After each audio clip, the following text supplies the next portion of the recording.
Welcome to episode 12. Losing count now.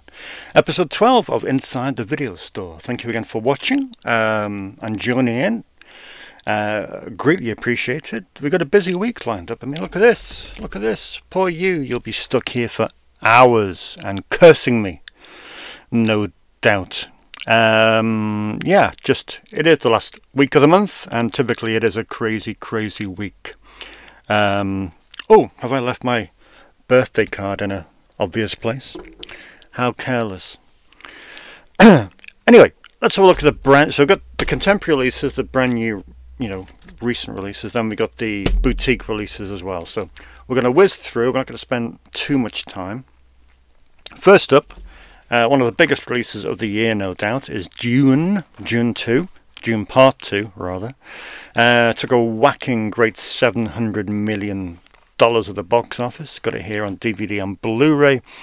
You're gonna curse me, but I couldn't think of a less appealing film for my tastes. Terribly sorry. I know loads of people are going wild about it, loads of people love it, but the idea of sitting in front of this for 2 hours and 40 minutes just fills me with dread. I remember back in the day when customers were very different. 20 years ago, they wanted recommendations. They wanted to know about all the latest films, and so you felt a duty to watch them. But now I must admit I barely watch any of the new films because the majority don't really interest me. There are some here that do. We'll get to those later, but June is not one of those. But luckily, thankfully, when you've got a film taking $700 million at the box office, people know what they're going to get. So you don't really have to comment too much about that. But yeah, that is the big film of the week, big film of the month, and that is June Part 2. This is actually, we've got 4 cinema releases here. Second up is Bob Marley, One Love, which is, of course, the story of Bob Marley. Again, I'm hard to please this week. Never been a massive fan, but plenty of people asking for this, and plenty of people watched it at the cinema, taking $200 million over there, albeit rather average reviews that says that the film doesn't really match the iconic standing of its subject matter. But nevertheless, that should do pretty well. Thirdly, we have Madam Web, which again has no interest for me whatsoever. 3 for 3, impressive. Although by all accounts the critics weren't too enamoured by this either. I'm sure you'll be all too be aware of that. It was deemed the worst comic book yet, and an embarrassing mess. Oh dear, it does look like some of these comic book films are. Looks like we've gone too far with them to some degree. It looks like they've been diluted beyond all recognition. In any case, it's in at the video store now, so instead of spending a mortgage payment going to the cinema to watch it, at least you can stay at home and spend a couple of pounds, and yeah, a little bit cheaper, sort of less regret. Fourth big picture of the week is Cabrini. It's a biographical drama about a Catholic missionary, which is set in New York City at the end of the 19th century. Reviews are pretty good for this. It's from the director of The Sound of Freedom, which was the kind of Trump-backed thriller that we had in a little while back. And yeah, a few of my customers are really excited to watch this. They've heard about it, and of course it's one of those that's advertised playing at the cinema but didn't play anywhere near here in Merseyside. So a few of my customers are really anxious to watch this because they didn't get a chance to see it on the big screen. So that is cool. Finally, with the newbies, we have a pair that is much more my cup of tea, both from a company called Welcome Villain. Set up recently as billed as filmmaker friendly. This is a genre studio bizarrely, they've kind of, for a first film, they've remade a film that's maybe 10 years old. Let me pluck it out for you. I know you like these pregnant pauses that last forever. There we go. Yeah, they've remade this. This literally came out 10 years ago. But they've remade it again. But never mind. Yeah, the last shift was amazing. Brilliant film by Anthony de Blasi, and this is him remaking his own film. Now it's called Malum. Blu-ray this week from Screenbound Entertainment. Good price, $12.99. Zero special features. How typical of Screenbound. Frustrating. Also from the same studio, Welcome Villain, we have Hunt Her, Kill Her. Same kind of principle, to be honest, like a night shift thing going on, grisly things happen. But this sounds pretty good, to be honest, so I shall be definitely checking this one out. And yeah, that's not a bad little set of films. There's also the stuff coming in. You order stuff and it kind of says that it's due out for release, but sometimes they don't ship because sometimes the distributor pulls them for streaming only. One is a the one I'm really looking forward to, which I hope does come out in physical. I've ordered it on Blu-ray, is You Can Call Me Bill, which is the William Shatner documentary. So hopefully that will come out soon. Due out this week, but not here yet. Let's have a look at these, because this is nuts. Typical end of the week, end of the month. So we got 5 from 88 films. We had 3 that were late in last week, which was Fearless Hyena. Don't ask me about Jackie Chan. I know nothing. I know nothing. We have The Body Stealers, which I saw this week. This was a great little British sci-fi, and I enjoyed that a great deal. That was cool. Yeah, starring Patrick Allen, who's a great leading man. This looks really interesting. It's a British Western with Raquel Welch. What is that about? Christopher Lee as well, and Ernest Borgnine. Henny Calder is in, and that looks very cool. I love this Tygon design that 88 have done. You know, this packaging, the yellow spines, kind of look like paperbacks, don't they? But yeah, really nice. Really pleased with this. It's really cool. And today they put up pictures for their forthcoming Pete Walker box set, which is out in about 2 weeks' time. So yeah, that's been long awaited. Can't wait for that. That's very exciting. More from 88. We know that a rich Mr. 88, or Mr. Half of 88 himself, is a massive Roger Moore fan. So this is looks like one of his picks. It's Shout to the Devil, which has got a few little bits of special features on there. Yeah, you can't beat a bit of Roger Moore, can you? Lee Marvin as well. And then we have more Stephen Chow. 88 have put out 2 or 3 Stephen Chow films. And this is the latest, called CJ7. And I cannot even begin to imagine what that is about. So yeah, that's the latest boutiques from 88. Moving on, we have a threesome from Eureka. I'm taking this one home tonight because I'm eager to watch it. Kind of looks like a great fusion of East meets West. Yeah, it's Jimmy Wang Yu and George Lazenby in A Queen's Ransom. Looks absolutely great. Yeah, it was made by Golden Harvest in an attempt to capitalize on the success of Dave the Jackal, that kind of thing. So yeah, should be pretty cool. So I'm going to put that over here, just behind my birthday card. Then we have this. Looks a great little threesome. It's the Prison Walls trilogy. Well, I say the Prison Walls trilogy. You kind of look at this and you think, ah, well, yeah, great trilogy, perfect. But this is like a kind of incredible entity, isn't it?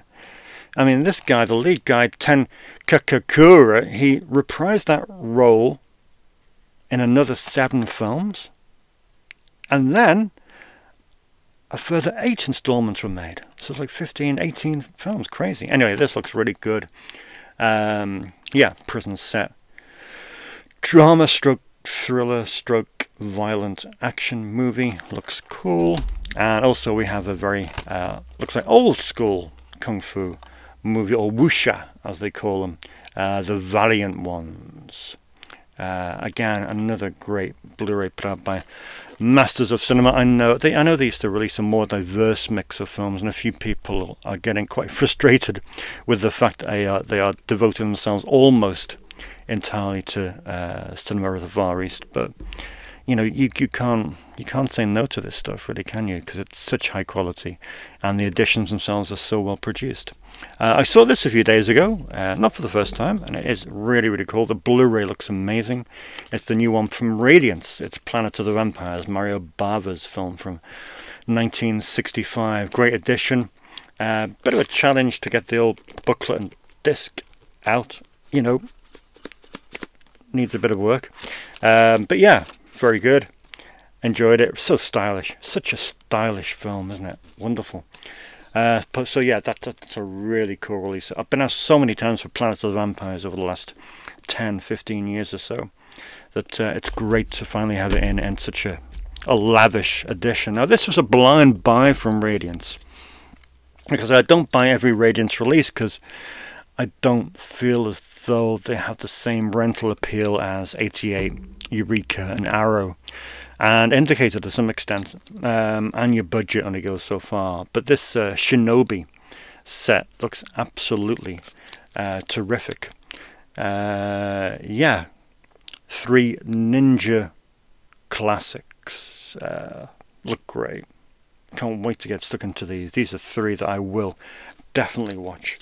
Although, saving the best till last, if you don't mind, this is the new Indicator box set, Columbia Noir, and we have 8, count them, 8 Whistler films, which is just tremendous. I think over the course of 4 years, 1944 to 1948, we've got a lovely lavish book in there, all with Richard Dix. And these are so cool. These are so cool. These are like the perfect feature in that they are all about an hour long, which is just brilliant for someone like me who you know, wants to watch every single film that comes in, but inevitably can't. But yeah, at an hour each. And I'm going to take one of these home with me tonight. I'm going to take the first 2 and see if I can squeeze in a double bill of those later on this evening. But yeah, these box sets are just lush, aren't they? Just tremendous. Columbia Noir 6. Yeah, absolutely fantastic. But what a week. Thankfully, we have a slightly quieter few weeks to come in terms of boutique Blu-rays. And thankfully, I can save some money up until probably, inevitably, the end of June, which will be the next wave in which we're bombarded. But yeah, that's a great release. I mean, all these are down at your local video store. Aren't you lucky?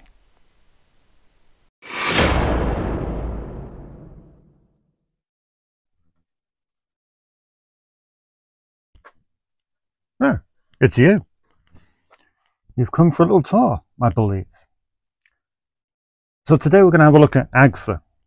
Now, a few people have said to me that 101 might be stocking AGFA movies from now on and stopping releasing them, which is a shame. I don't know how many they've released over the last year or so, maybe a dozen, I forget. It tended to be the most kind of mainstream ones, if you can call it anything by AGFA mainstream. You know, stuff like, let's have a look. Oh, Effects, for example. You know, that's fairly mainstream for AGFA. So, yeah, I mean, when they announced they were doing AGFA films, I thought, that's a bit of a tricky one. Because we're a bit more, I don't know, we're a bit more discerning in this country, aren't we? Unfortunately. We tend to be a bit pompous about sort of lowbrow cinema, like the films AGFA release. We tend to be a bit more picky. So I had doubts from the start that they would do particularly well with the films they licensed. In any case, AGFA are amazing, one of my favourite labels, and it's a shame that 101 won't be releasing anymore, if that is the case.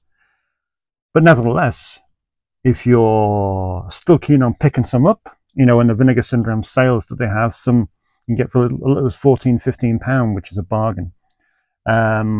Then there are loads to have. Now, you have to forgive me here. I forget which of the ones that 101 have released and which of the ones that are only available from AGFA in the USA. Anyway, I've got 43 here, all of which are amazing in their own way, because they're just insane. They're just great little pieces of history of, you know, mainly American cinema. that's the funny thing, you know. You look at, you can say about 101 and AGFA, oh well, the thing is, British distributors aren't taking risks anymore. And I know a lot of British distributors would say, well, yes, we are taking risks because we're releasing 4K UHDs, which aren't very profitable, and we're releasing very niche cinema. That's true, but the cinema that they're releasing, that they would categorize as niche, is stuff that people will blind buy, be it the Japanese stuff that Radiant are releasing, be it the Asian cinema that 88 are releasing, the Italian cinema that 88 are releasing. They are, yes, they're niche, but people will buy anything Italian from 88, and people will buy anything Asian from Radiance.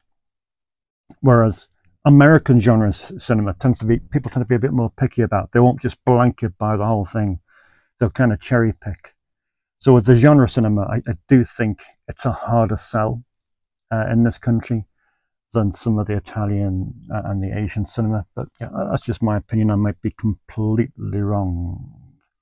In any case, if you're looking at AGFA and you're kind of thinking, or maybe you're in store. If you're in store and you're thinking, what do I even begin to rent from the AGFA section, then it's a tricky one.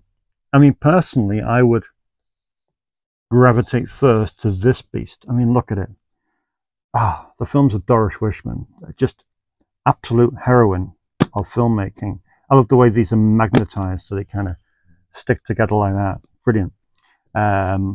Full of amazing Doris Wishman films.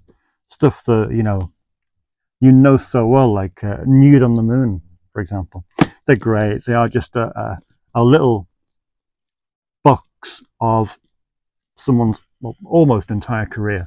So yeah, I mean, if you ever want a little snapshot into amazing feminist cinema, then pick out these Doris Wishman films. Just cherry pick them. I'll give you a box if you want a box, because you need to see stuff like the Doris Wishman films. Other than that, I mean, you can have some fun with some cool horror films, like pre Blu-ray, not pre Blu-ray, but a couple of the films that AGFA released on DVD that are really cool. Things like Blood Lake, for example. The Soul Tangler. This is great stuff. And of course, the unbelievably brilliant Ninja Zombie. Of course, most of these films were, well, a lot of these films were shot on maybe things like 1-inch tape. So, the transition to Blu-ray isn't going to be that spectacular, or DVD, for example. But nevertheless, they're all great films. I mean, another great horror film that came out recently, Attack of the Beast Creatures. They're just so much fun.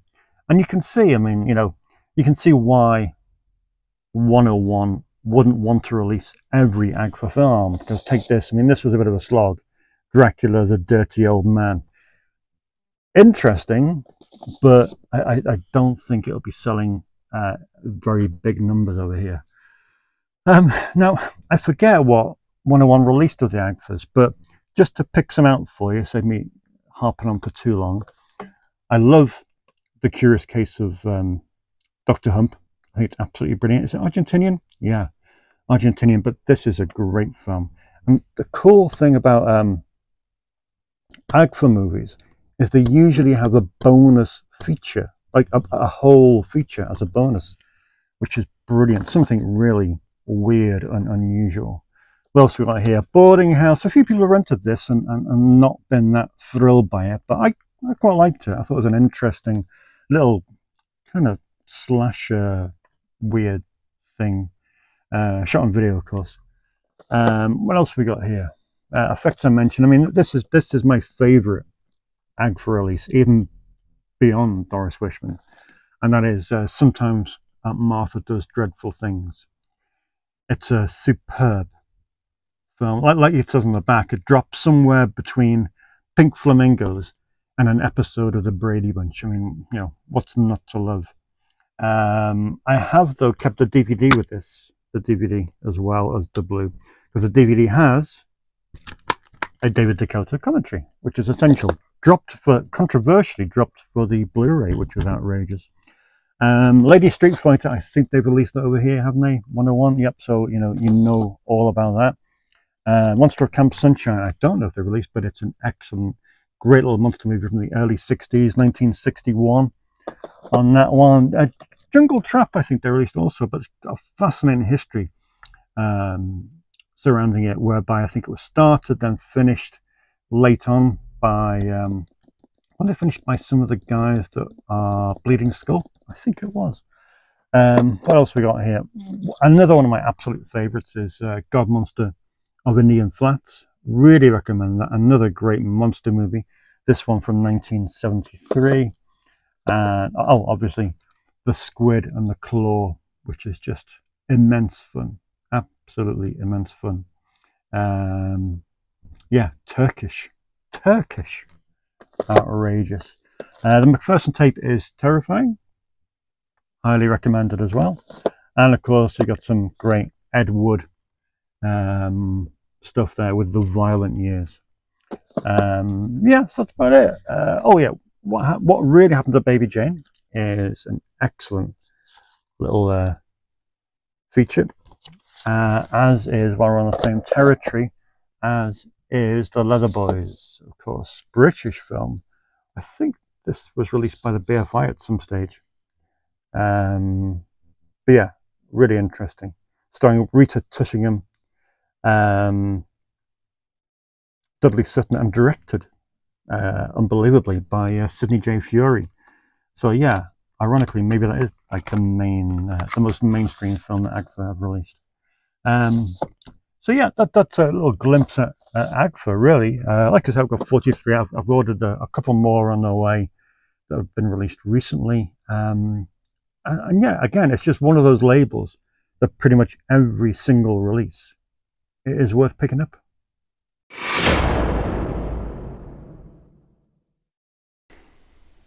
Yeah, so we're going to take a look at what's on loan now.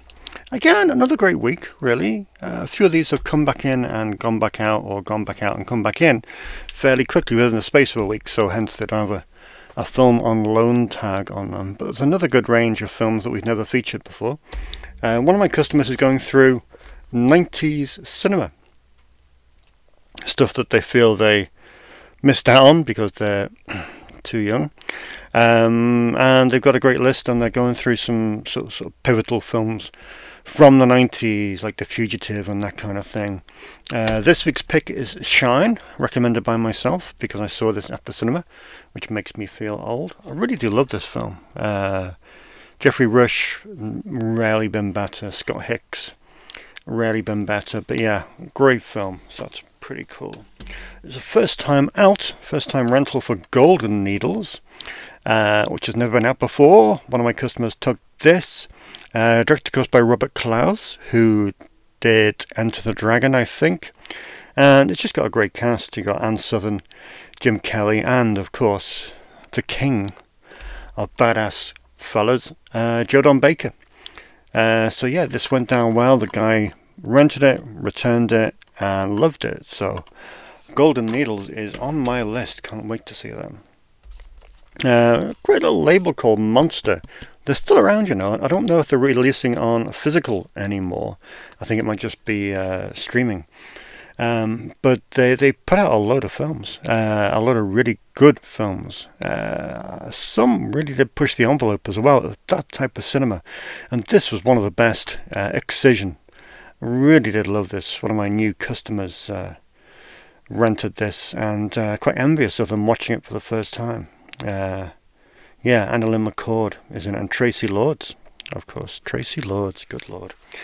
What else have we got now? Oh, Black Gun. Yeah, a good bit of blaxploitation, directed by Robert Harford Davis, who did a load of great TV movies in the 70s, didn't he? That's what I seem to remember him doing. But yeah, Jim Brown and Martin Landau. You know, you cannot go wrong, can you? Not one of the better known blaxploitation films, but yeah, it's very good indeed, very good indeed. And of course, you got Bernie Casey in there as well. Superb. First time watch for one of my customers. I've got to say that it's Andrew's husband has rented this. Yeah, Walter Hill's film, Streets of Fire. I love this film. It's just so good. It's surely one of the best soundtracks ever made, with those two Jim Steinman tracks. Just unbelievable. But yeah, this is a really popular renter, to be honest. It's really cool to see so many people renting Streets of Fire, which was a complete disaster when it came out. But I think now people have begun to realise what a real classic it is. Speaking of classics, we have Double Indemnity out on loan in this gorgeous steelbook which came in from Eureka a few years ago, part of their Masters of Cinema collection, and it's a great edition, and it's a great film, isn't it? Surely one of the best film noirs ever made. This is going out again, probably been out 4 or 5 times, which is a real surprise. The documentary about mom and pop video stores in the 80s and 90s in America. Really interesting, really interesting. Got some good talking heads in this as well, which is cool. And yeah, I did enjoy it. And hopefully, not before time, there might be something about a certain video store in the UK coming soon. So that would be pretty cool.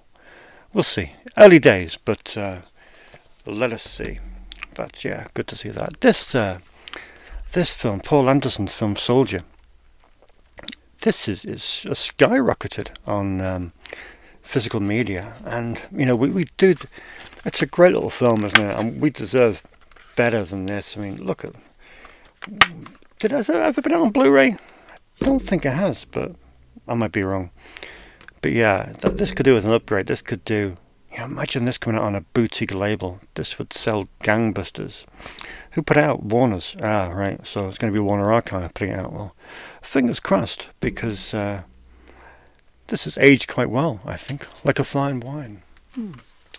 But yeah, that is a selection of what's been rented out at your local video store this week. Always something different, and yeah, pleased with that selection.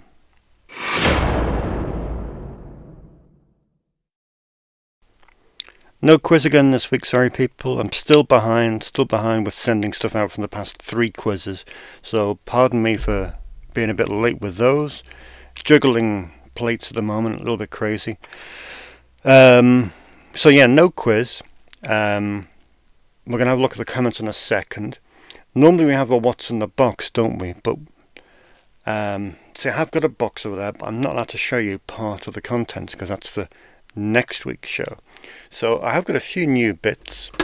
What do we got? Oh, this was discounted. This was about 30 quid when it came out. The Sabata trilogy. That's dropped now to, I think it was £18. Missed out on it first time around, so really, really, really pleased to get this in because I love a good spaghetti western. So those came in, and I was talking with one of my customers about Slithers. I do believe that Quentin Tarantino mentioned this on an episode of Video Archives. And for some reason I didn't have it in store. I think my customer was bidding on a Code Red Blu-ray. But I picked up this German release fairly easily, to be honest. It was a good price as well. So yeah, if QT likes it, then it's good enough for me. I'll show you a few bits from this box. Let's have a look. It's my latest order from MVD. I don't know if you've ordered from there recently or at all, but they're pretty good. They get things shipped out fairly quickly, and normally shipping to the UK takes about 10 to 12 days, so that's not bad. But yeah, a lot of these I'm saving for next week. We're going to have a little special on something, on a section that I really like and no one has ever rented from. Wonder what that could be. But I know there's a few bits in here that form part of the Blue Underground sale. So let me pluck those out.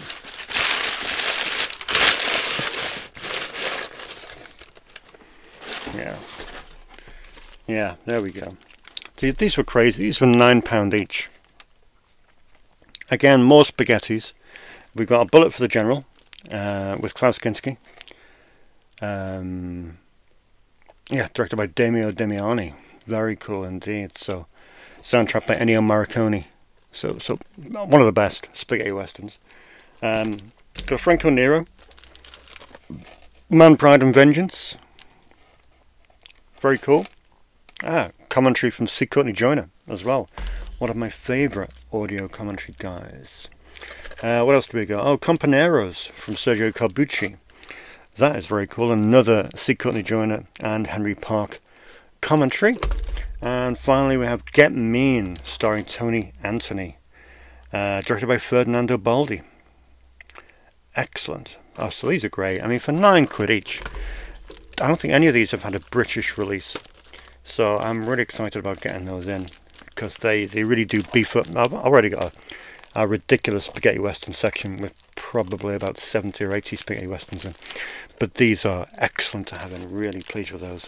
And I'll give you a tease. This is a tease for next week's on tour / focus section. This is one of the films. Pandasaurus. Pandasaurus. What could we be looking at? Well, anyway, that's for next week. Until then, pop that down there. And let's have a look at what you good people have been talking about this week. Right, let's have a little look. We have got... yeah. To Catch a Killer. To Catch a Killer is very good indeed. It is. Yeah, which is one of the best, isn't it? One of the best. So cool. And, yeah. Asking about the, the Ted Bundy TV movie that came out. I haven't seen that either, to be honest. Deliberate Stranger. Deliberate Stranger is about 89, is it? Mark Harmon? Yeah, Lee Mann asked that question. And yeah, some of these TV movies just disappear into the ether. I don't know why. It's something to do with rights. But I think you're right. If Deliberate Stranger comes in anywhere, then I will be the first in that line, because it is one of the best. I know, was it, I think Matthew Bright's, didn't he do a version of Ted Bundy, which was decent? But I think that Deliberate Stranger is absolutely first class. So thanks, Lee. Good suggestion. Daniel Turner says, I need to watch Mishima. So do I, to be honest. I'm guilty. Big Paul Schrader fan. Never seen Mishima. If I can get my hands on it. Lee Brennan says about the public information commercials from the 70s and 80s. They were absolutely terrifying. In fact, I think you can get a compilation, Lee, of some of those from the BFI. I think the BFI put some of them on a Blu-ray or something like that a few years back or quite recently. So let me look into that. It'd be interesting to go back in time and look at those. Now, Beowulf has commented, as he does every week. Thank you, Beowulf. And as per your request in the video, to know the chances of the same film being requested back. Now, this is all about Mishima. Remember, Mishima got requested by 2 people in 1 hour. So Beowulf kindly has done all the mathematical equations to work out the likelihood of that happening again. So 16,000 films divided by 10. I don't know where the 10 comes from. Equals 1600. 1600 to the power of 2 is 2.5 million. So it's 1 in 2.5 million. 365 days a year. So 2.5 million over 365 days is approximately 7,000 years. So the event would likely happen once every 7,000 years. So the event of 2 people asking for the same film is likely to happen again in the year 9037.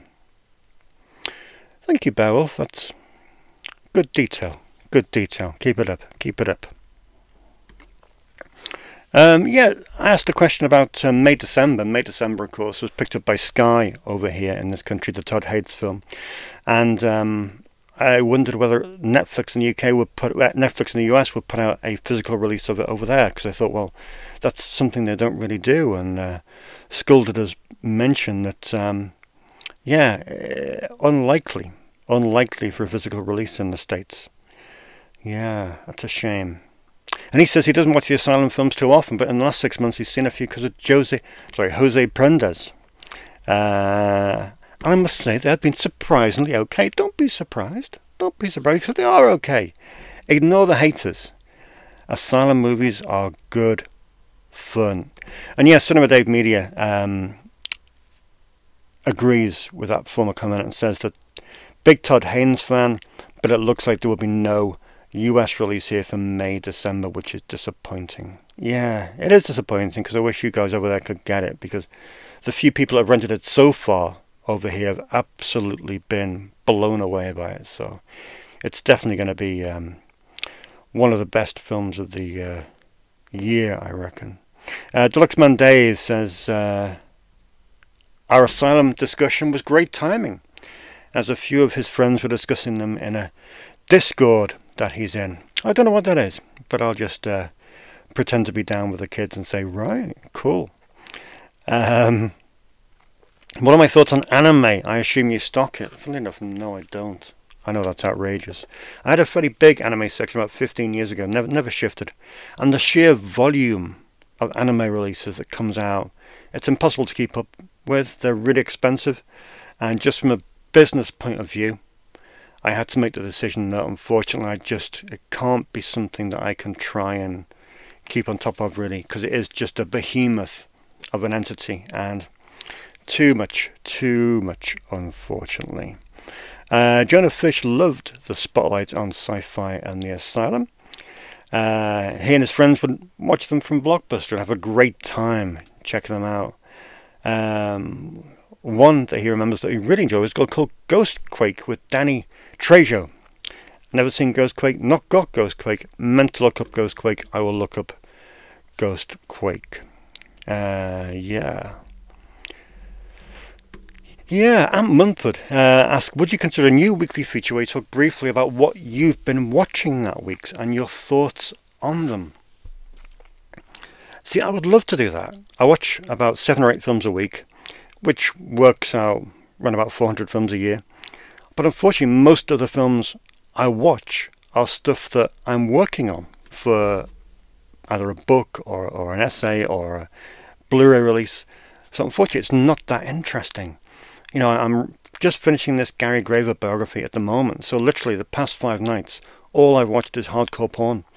And I don't really think you want a middle-aged white man to sit here and talk about hardcore porn for 10 minutes. You may beg to differ, but I will save you from that. But thankfully, not thankfully, it's been great fun. I've nearly finished it, 4-year journey, nearly finished this. But then next month, starting in a week's time, we're working on a box set for Arrow Video.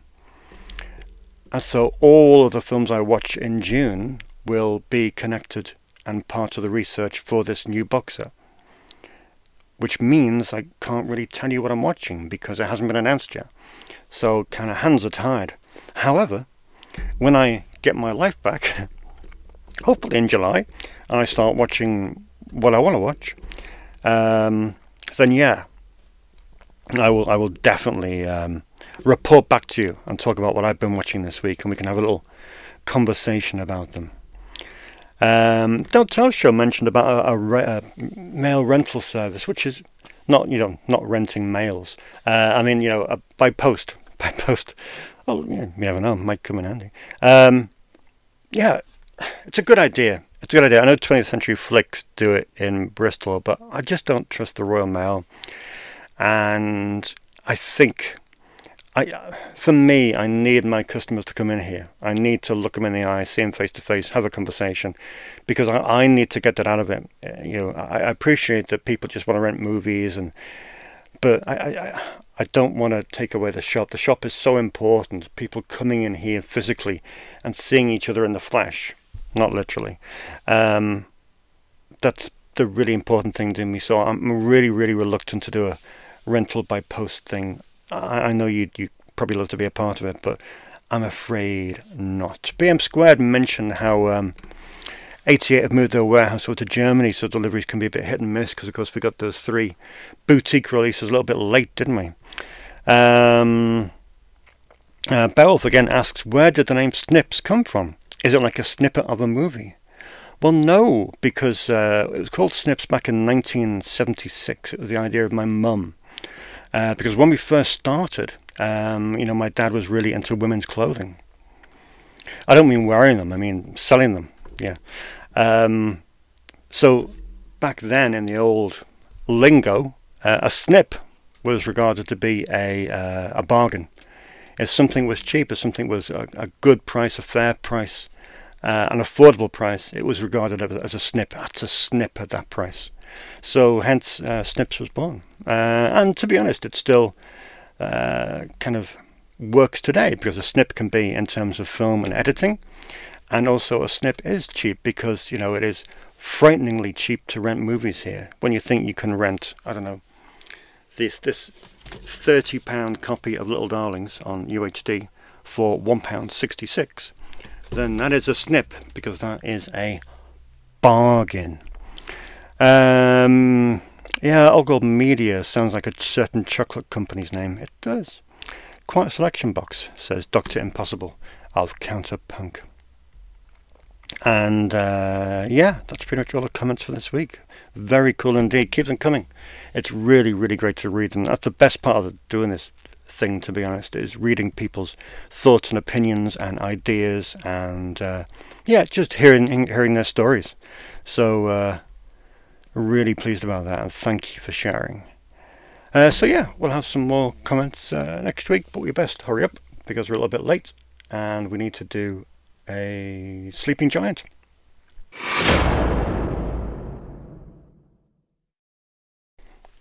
Okay, let's wrap things up with a quick threesome of Sleeping Giants. As per usual, these three films aren't streaming in the UK. You cannot stream these films. You should be able to buy them secondhand on Blu-ray and DVD, hopefully, somewhere.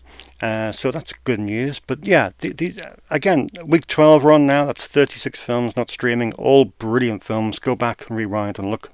Check them out, because it just goes to show the limitations of streaming. Sound like a broken record. So first up, we have this great New Zealand horror comedy kind of thing. The Locals. Brilliant. Came out in this country on the old Mosaic label, which we did a feature on a few weeks back. And it's just immense fun. Absolutely immense fun. Greg Page directed it. It's both thrilling and full of chills and full of jumps, but really funny. So yeah, it is a great little movie. Love this film. No one's rented it in about 10 years. And you should make it your priority for this weekend to come and rent this film. Someone has rented this from Spain. They're not from Spain, but this is Fermat's Room, which I think Gaz is a big fan of this. It's one of those really tricky, cubey, time crimesy kind of films that is a bit of a head wrecker, but it's also a very, very, very clever movie. Do love this. It came out originally on the Revolver label, who have now long gone, same as Mosaic. And yeah, Fermat's Room is just really, really good fun. I love it. It's great. Spanish. Highly recommended. Can't wait for this young couple to bring this back and tell me what they thought. I hope they liked it, because it is a very cool film. And finally, this hasn't. I thought this would be on Warner Archive. It did come out through Warner's.